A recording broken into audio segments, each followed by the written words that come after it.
On this edition of Graco Garage, we will be looking at replacing the inflatable seal on your SaniForce drum unloader.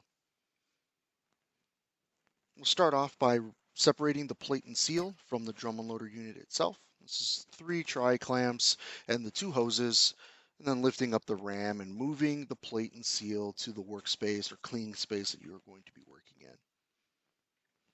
It's important to note that as we remove the seal, we want to make sure or ensure that it is plugged so that moisture cleaning solution does not get into the seal. So this is difficult to do when it's on the plate, but just know that you will want to have some type of plug to put in to keep the stem clean.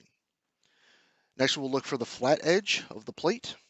You'll notice there's a flat side, and be aware that as you pull it out, you don't want to pull that stem too hard because you may pinch it and damage the stem itself.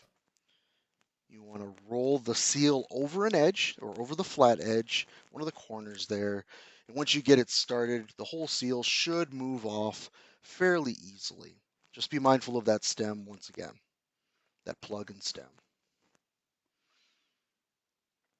And take that off. Remember, you want to plug the seal, take it away. Clean out our air valve as well. And then we're going to look at, of course, it's clean, we want to replace it. You always want to start off by looking for that flat area and where the stem is going to go in. You want to feed that inflatable seal stem and plug as far as you possibly can without pinching it, just so you know that that is going to be secured. And then start to roll and work your way around the seal surface and the plate surface. Sometimes some lubricant does help to get that actually to move a little bit easier, especially a new seal. Now we want to go through and reattach the clean plate and seal. Remember your gaskets. Those are very, very important in the operation, and